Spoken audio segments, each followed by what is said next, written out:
Buenas tardes, mi nombre es Laura Daniela Díaz Rodríguez, soy estudiante de la Corporación Universitaria Minuto de Dios. Actualmente me encuentro en el octavo semestre de licenciatura en Pedagogía Infantil. En el día de hoy vamos a realizar una entrevista a dos agentes educativos, uno del sector público y otro del sector privado, donde observaremos algunas semejanzas y diferencias desde la perspectiva de estos dos estatutos laborales, el público y el privado. Entonces, para empezar, vamos a realizar la entrevista al docente Armando Santoyo, docente de la Institución Educativa Municipal Palmarito, sector público. Hola, profe Armando, un placer saludarlo. Bueno, profe, antes de iniciar con la entrevista, me gustaría que nos contara un poco de usted. Por ejemplo, nos contara cómo se llama la institución en la que está laborando actualmente y cuánto tiempo lleva ejerciendo esta labor docente. Un cordial saludo, mi nombre es Armando Santoyo Gutiérrez, soy docente con una experiencia mayor a 10 años en el sector público. Actualmente laboro en la institución educativa municipal Palmarito de la zona rural en la sede El Diviso, una sede de carácter unitario. Muchas gracias, profe. Bueno, para iniciar con la entrevista me gustaría hacerle una pregunta. ¿Conoce el decreto 2277 de 1979 y el decreto 1278 del 2002? ¿Y sabe cuál es la diferencia que existe entre estos dos decretos? Bueno, respecto a los decretos, el 2277 y el 278, pues realmente sí tengo información. Podemos decir de que las diferencias más notorias están en la parte de ascenso y también en la parte de pensional. Entonces, realmente se puede decir es que el gobierno nacional lo que quiso mediante el decreto 78 fue arrancar unos derechos que tenían adquiridos los docentes del 2277 a nivel de pensiones y derechos pensionales, a la que hoy en día se conoce como, hablemos así, como una pensión gracia, y ya la pensión de por tiempo trabajado. Esto entonces a nosotros ya nos quitaron la opción de la pensión gracia y nos dejan solamente con la pensión de tiempo trabajado. Sumado a esto, los docentes del 2277 para ascender, los requisitos eran pues estudiar y realmente cumplir un año de experiencia, y con eso ya metían lo que llamamos los papeles y ya les convalidaban el ascenso.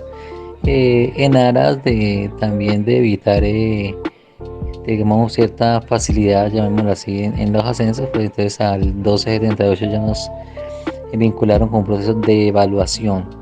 Ya si se quiere poder ascender, además de estudio, hay que pasar una prueba, o en estas últimas instancias se ha venido pues manejando algo de videos donde demuestra una clase, pero pues realmente hay mucho descontento y inconformidad por parte de los docentes respecto al proceso evaluativo, porque los análisis a nivel sindical lo que se evidencia es que es más eh, relacionado al presupuesto. En última instancia siempre como que quieren pasar un cierto porcentaje nomás de docentes, entonces está como encaminado a esto. Entonces son como los dos elementos más importantes en la parte de estatutos.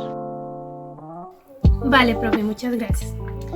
¿Cree usted que se aplican correctamente estos decretos? Cuando hablamos de aplicación hay que entender que la aplicación la hace el Estado. Entonces, realmente Colombia es un país que trabaja las políticas educativas al acomodo gubernamental. En los últimos años, pues lo que ha visto Colombia es un gobierno muy de derecha o ultraderecha, llamémoslo así también, donde pues privan unos intereses económicos, donde la idea es hacer recortes a la parte trabajadora para beneficios de ciertos grupos. Hablando en esta parte, entonces, tenemos que decir de que la aplicación es correcta respecto a lo que está en los estatutos. La discusión real sería si son estos estatutos convenientes y de verdad que sí está según las necesidades educativas y sobre todo las necesidades de los docentes. Para ello es que hoy está en la discusión y entre la parte de negociación desde la Federación Colombiana de Educadores y la parte gubernamental, la creación de un estatuto único, pues de que consolide y unifique nuevamente la parte del sector del profesorado colombiano. Muchas gracias, profe. Desde su punto de vista, ¿considera que hay alguna diferencia en trabajar en el sector público y en el sector privado? Bueno, desde luego hay una diferencia notable entre el sector público y el privado, ¿no? El público le da garantías laborales, porque ya hay una vinculación directa a la planta oficial de la nación, entonces eso eh, viene con unos derechos adquiridos como son, digamos, las primas vacacionales o el derecho a vacaciones. Bueno, la parte de vinculación sindical es otro derecho que es muy importante en la parte pública, que en lo privado pues realmente un docente le es muy difícil pertenecer a un sindicato porque sencillamente el patrono pues sencillamente lo va cambiando sin ningún problema, pues entonces no hay ningún tipo de garantías laborales. La otra parte pues ya hay unos estatutos definidos en el sector público donde está especificado la parte de salarios y otros derechos de pensiones también ya está establecido en lugar de lo privado, que no aparece ningún tipo de estos claridad en estos aspectos. Sencillamente entonces según la necesidad del docente pues lo que necesita es un trabajo, así mismo pues se ve como se había aprovechado en su sentido laboral, entonces ya su pago puede ser minoritario, pueden manejarse por contratos de 3 meses o bueno 6 meses para de esta manera pues ahorrarse cierto tipo de compromisos a nivel de prestación. Entonces obviamente hay unas diferencias notorias a nivel económico, porque también podemos decir que es mucho más, en su gran mayoría es mejor pues pago la parte del sector público. Gracias. ¿Cuál es la diferencia entre las condiciones económicas de los docentes del sector público y el privado? Bueno, retomando lo de la parte pública y privada, sí hay una diferencia notoria en la parte también económica, lo que comentaba de pronto en la respuesta anterior. Desde luego, al haber unas garantías laborales, hay unos derechos adquiridos a nivel de primas, hablemoslo así, que de pronto ya en la parte de lo privado lo pueden manejar de una manera diferente, también como la parte de liquidaciones o la parte de cesantías también se maneja muy distinto en la parte pública a la parte privada. Entonces, eh, mediante la vinculación al sector público uno adquiere unos derechos que son ganados mediante, digamos, ahorita lo que se está actualmente manejando con los concursos de ingreso. Y en el sector privado sencillamente usted asume un trabajo normal, sencillamente uno se somete, esa es la palabra, que somete al patrón, sencillamente usted si no obedece las órdenes directas del rector del establecimiento, sencillamente es reemplazado. En el sector público es mucho más, eh, tiene más garantías en este sentido de pronto de asumir otro tipo de posiciones. Entonces, de luego en la parte económica, entonces por la necesidad del trabajo, pues el docente se somete a de pronto un salario que tal vez no sea dignificado a sus estudios. Y asimismo, ¿cuál es la diferencia entre la formación y la estabilidad laboral entre los docentes del sector público y el sector privado? Bueno, la diferencia de formación no es muy amplia. Realmente todos los docentes para poder acceder tanto a lo privado como a lo público hay que tener un título profesional, ya sea a nivel normalista superior o licenciatura. Entonces, todos los docentes nos preparamos para esto. Ya lo que diferencia es la parte del ingreso. Entonces, en primera instancia, porque no todos se nos dan las cosas a nivel de concurso de ingreso, pues no todos tienen la misma posibilidad. Y lo que viene después, además de pasar un concurso, es de pronto la ubicación del trabajo. de pronto muchos docentes se les dificulta la distancia, entonces separarse de sus familias, entre otras cosas, entonces prefieren sacrificar esta vinculación laboral al sector público por lo privado, porque lo pueden hacerlo desde la parte urbana y estar cerca de las familias. La estabilidad laboral desde luego es mucho mejor en la parte pública porque hay unos derechos garantizados, unos derechos adquiridos a nivel de carrera, y que en la parte privada pues no se tienen, como lo nombraba anteriormente. Gracias, profe. ¿Cuáles pueden ser las implicaciones del decreto 1278 del 2002 frente a la evaluación docente? Bueno, respecto a la evaluación docente, con el Estatuto 278, pues la verdad sí es un decreto que hizo especialmente para evaluar. Se evalúa el docente para poder ingresar en primera instancia y después ya en la carrera se hace evaluaciones anuales, que son las evaluaciones de desempeño, y también evaluaciones para poder ascender. Ante este aspecto, pues obviamente el gobierno manifiesta que es por el bien educativo, pero pues a nivel sindical lo que evidencia que es una forma de frenar el ingreso y ascenso de los docentes a la parte educativa. Entonces, por este lado deja mucho que desear la parte como se está evaluando. Se han hecho mejoras, ¿no? En primera instancia hacía una prueba escrita para poder uno ascender. En las últimas negociaciones se hicieron fue a partir de videos de la clase, pero que aún no reflejan directamente lo que es el quehacer de un docente. Gracias. Y según en su experiencia en la práctica docente, ¿cuáles son las ventajas de su estatuto laboral? Desde mi experiencia, pues la ventaja del estatuto laboral en la parte pública, pues es la parte prestacional, las garantías laborales, los derechos, poder pertenecer a una organización sindical, que es muy importante recordar que el único sindicato a nivel de Colombia que tiene fuerza en la actualidad es la Federación Colombiana de Educadores, es la que pueden hacer oposición a todas las políticas gubernamentales de ultraderecha que nos vienen cobijando y que nuestros gobernantes han querido venir en contravía de una educación pública buscando la privatización. Entonces, este sindicato es el que está siempre adelante en la lucha por esos derechos. Muchas gracias, profe.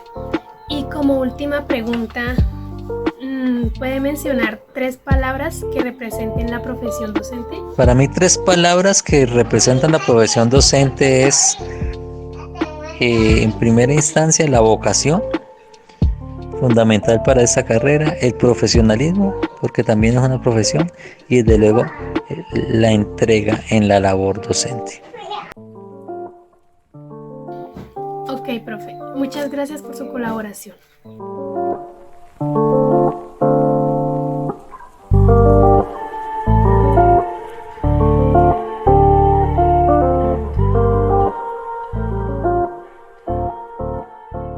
Hola, profe, muchas gracias por compartir este momento con nosotros. Antes de iniciar con la entrevista, me gustaría que nos compartiera o nos hablara un poco de usted. Buenas tardes, mi nombre es Dayani Paz, soy licenciada en Pedagogía Infantil. Laboro hace 3 años en un colegio privado del municipio de Pitalito. Soy docente no oficial. Muchas gracias, profe. Bueno, para iniciar con la entrevista me gustaría hacerle una pregunta. ¿Conoce el decreto 2277 de 1979 y el decreto 1278 del 2002? ¿Y sabe cuál es la diferencia que existe entre estos 2 decretos? Sí, conozco el decreto 2277, el cual rige las normas del ejercicio de esta bella profesión llamada docencia. Además de eso, regula el ingreso, la estabilidad, los ascensos o retiros de los educadores oficiales. En caso de los educadores no oficiales, como en mi caso, también dice que las instituciones a las cuales nosotros laboramos tienen que regirse bajo las reglas y normas del Ministerio de Trabajo. y el decreto 1278 es por el medio del cual regula la relación que tiene el Estado con nosotros los docentes, en caso de que el docente ya se encuentre laborando como oficial, o sea, por medio del Estado. Vale, profe, muchas gracias. ¿Cree usted que se aplican correctamente estos decretos? Creo que no se da cumplimiento al decreto 2277. En las entidades públicas sí se rigen bajo estos reglamentos, bajo estas normas, porque viene directamente desde el Estado. Pero en las entidades privadas hay mucho desconocimiento acerca de estos decretos por las personas encargadas de estas instituciones educativas. Muchas gracias, profe. Desde su punto de vista, ¿considera que hay alguna diferencia en trabajar en el sector público y en el sector privado? Claro que sí, hay mucha diferencia entre ser docente oficial al no serlo. Al ser docente oficial se está trabajando directamente con el Estado. Cuando hay esta vinculación se recibe de parte del Estado muchos beneficios, garantías, ¿sí? Estabilidad económica y laboral, lo que no se obtiene cuando se trabaja como docente no formal, en caso de las personas que aún trabajamos en el ente privado, porque siempre se maneja por medio de un contrato, máximo los 10 meses laborales, siempre se está pensando en que si el otro año va a haber contratación, en que el salario, la remuneración no es la misma, así hayamos obtenido la misma educación, pero el salario no es la misma. Entonces es mucha la diferencia entre ser y no ser docente oficial. Gracias. ¿Cuál es la diferencia entre las condiciones económicas de los docentes del sector público y el privado? La diferencia entre la remuneración entre el docente oficial y el no oficial es grande, porque mientras los educadores que están trabajando de planta por parte del Estado reciben un salario apropiado al escalafón de la persona, en el ente educativo no oficial se recibe un salario en ocasiones básico como otra persona normal, así se obtenga la misma educación o así la persona esté preparada para recibir otro tipo de salario. Y asimismo, ¿cuál es la diferencia entre la formación y la estabilidad laboral entre los docentes del sector público y el sector privado? Bueno, la diferencia entre las capacitaciones y la estabilidad laboral entre estos docentes también es amplia, porque algunas instituciones privadas sí ofrecen la capacitación idónea a los educadores, sí los están capacitando en todo lo nuevo, ¿sí? Hay otras instituciones que no lo realizan. El ente público, los docentes oficiales viven también en capacitación permanente bajo toda la normatividad y todo lo nuevo que viene para la docencia. Dentro de la estabilidad es mucha la diferencia, tanto en remuneración, salario, se reciben primas, vacaciones, tienen derecho a una pensión en ambas, pero ¿qué pasa con el ente público? Los docentes oficiales, que ellos están aspirando a una pensión y que ya tienen una estabilidad económica ya fija, ya tienen un trabajo fijo y están dependiendo directamente del Estado, mientras los docentes no oficiales aún no, ¿sí? Podrán tener o recibir la pensión y su salario mensual, pero solo mientras dure la contratación laboral. Después de esa contratación, ya cada docente decide si sigue pagando lo que es salud, pensión, por fuera de su propio bolsillo. En cambio, los docentes que son en este momento oficiales, ellos reciben todos estos beneficios, estén o no estén laborando. Gracias. Y según en su experiencia en la práctica docente, ¿cuáles son las ventajas de su estatuto laboral? Bueno, considero que una de las ventajas de trabajar en el ente privado son todos los recursos que nosotros como docentes podemos tener en material para poder impartir una clase. En ocasiones en lo público se quedan cortos porque no cuentan con dichos materiales, lo que nosotros sí tenemos porque los padres de familia a principio de año son los encargados de llevar estos al plantel educativo. Otra de las ventajas son las instalaciones con las que cuentan cada una de las instituciones. Son más amplias, cuentan con una zona de juego, cuentan con un parque, cuentan con zonas verdes. Son lugares donde en sí se puede dictar y dar formación a los niños de una forma más lúdica y no llevando tanto a lo tradicional. Otra de las ventajas que tenemos también es que tenemos contacto diariamente con cada uno de los padres de familias o acudientes de los niños por si se llegara a suceder algo o por si los niños presentan alguna dificultad académica. Muchas gracias, profe. Y como última pregunta, ¿puede mencionar 3 palabras que representen la profesión docente? 3 palabras sería amor, vocación y compromiso por lo que hacemos. Ok, profe. Muchas gracias por su colaboración.